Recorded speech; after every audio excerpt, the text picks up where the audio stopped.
Ayun, isang magandang umaga na naman sa atin mga idol, mga motobike dyan, ano. Ayan, meron tayo pupuntahan ngayon na bike shop dyan sa may bandang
description po pala nitong video na to, yung kanilang Facebook page. Ayan. Okay. Tapos, ayun, magsha-shoutout po muna pala tayo, no? Ay, ito, okay, shoutout po pala dun sa aking mga co-vlogger. Ito sila, ayan, sa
dulo, no? Ayan, yung isa ko suporta na ano, si VSP Mematok. Nako, napaka-supportive niyan tao na yan talagang. Ito, yung nasa screen. Support itong tao na to, napakabait niyan.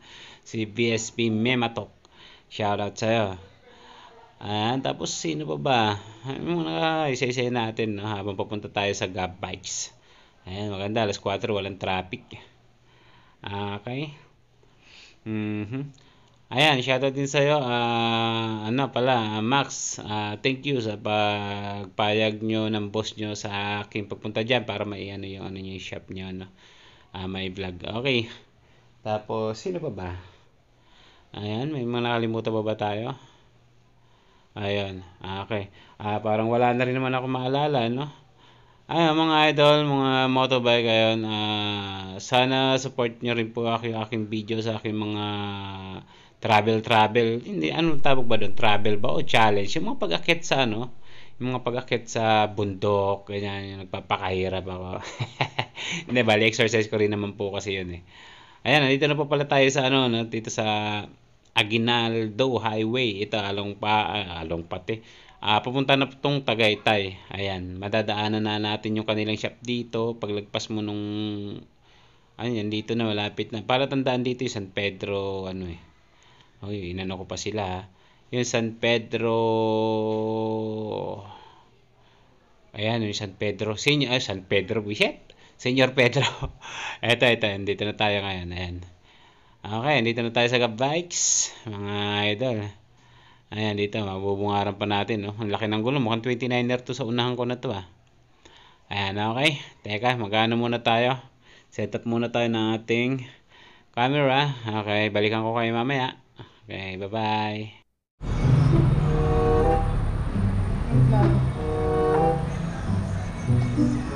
Ang pangit mo dito, no? Pangit camera mo. Ha? Pangit camera.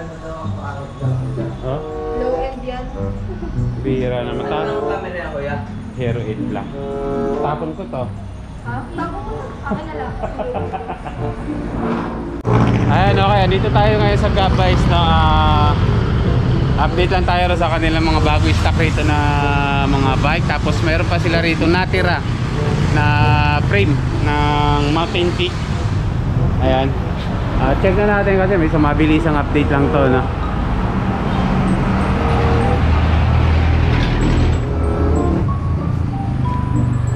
Ayan, nandito yung furniture natin na nakaraan, yung mga folding bike nila. Marami pa naman, dami na nabenta. Ito yung mga nakaraan na mga aerobic, rover. May rover pa sila rito, yung hydraulic, ano, ayan.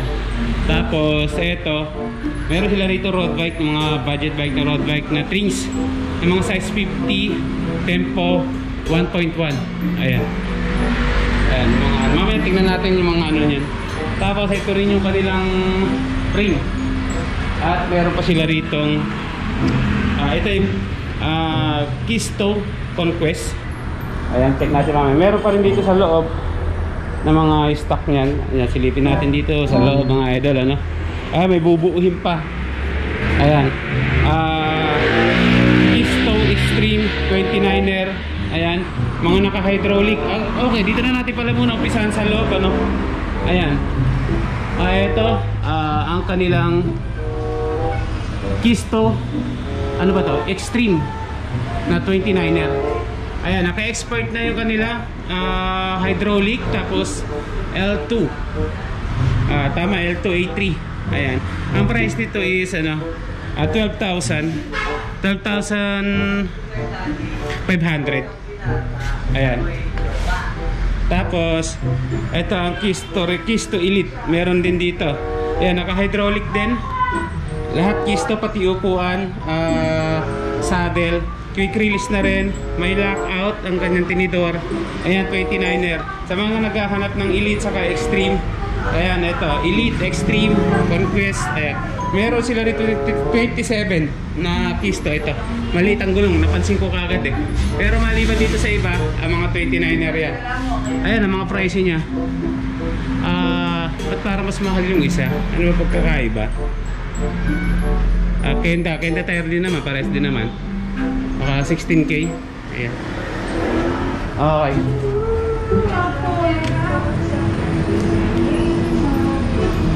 Tapos sa frame nila, marami na rin dito na benta, no? Nakita ko sa picture. Ito na lang yung natira. Isang ano, 27.5, tapos isang 29er na Mountain Peak Monster. Yung size, hindi ko masyado makita dun sa ano, yung dito sa pinaka ano. Basta yan, 27.5 saka sa 29er. Wala bang ano to? Tapered, baka maglaglagan na wala. Hindi, okay lang.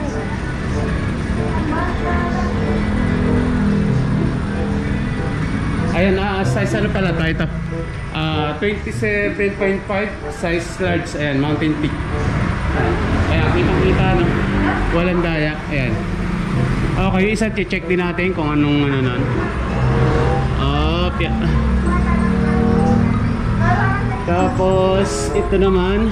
Anong size? Ayan, size medium, 29er. Ayan, napakaganda oh. IC2, mga naka-internal cabling. Ayan. Ayos.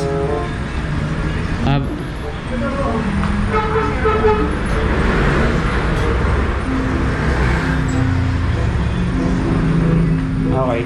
Tapos sunod na natin 'tong kanilang road bike. Sa road bike may tatlo rito silang road bike na frame is size 50 nakalagay no, alloy frame.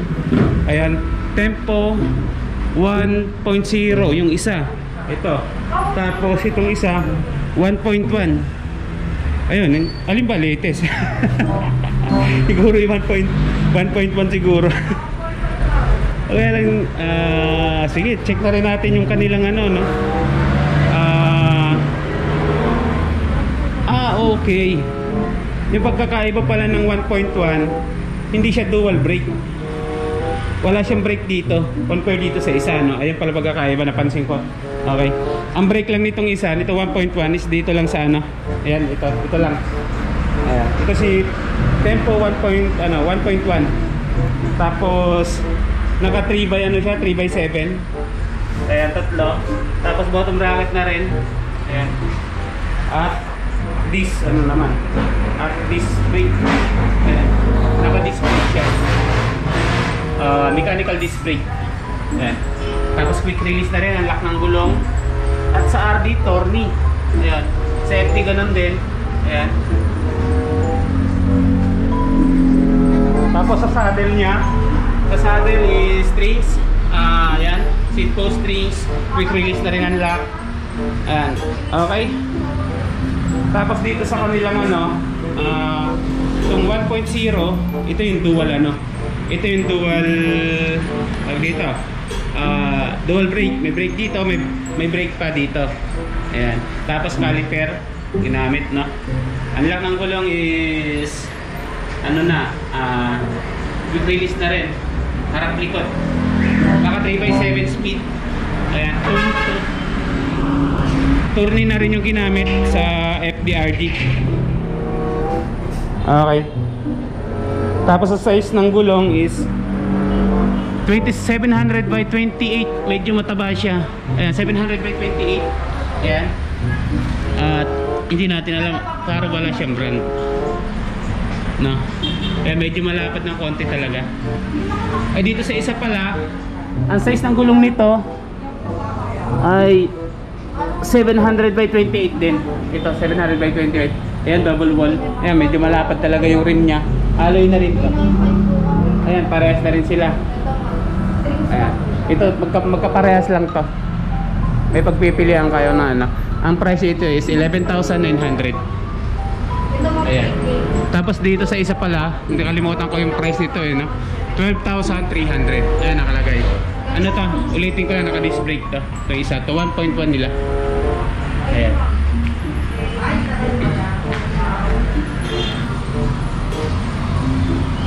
Pero kung pangkalit ko, hindi po talaga kayo po pangitay kayo.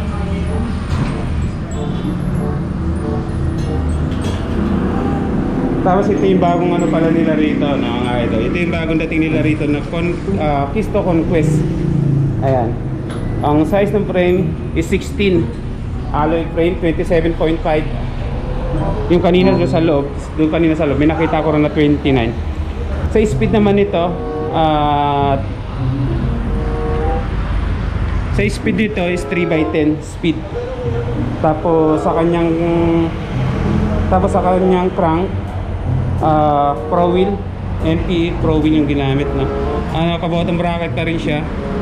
Ayan, kita niyo sa ano niya, 27.5. Tapos sa tire is ano, Kenda tire. Ayan. Sa brake, hydraulic.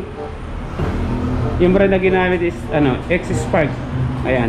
Tapos sa shifter L2. Ayan, A7. Tapos ano na rin to, taper head tube na rin siya. Ayan. Sa unahan at likod, naka-ano na rin to. Ay, sige lang po. Sa unahan at likod, quick release na rin yung ginamit na kanyang lock. Ayan. Sa RD, ano na rin, A7L2.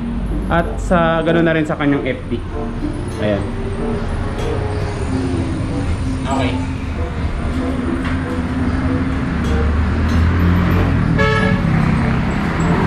Ayan, sa seat post.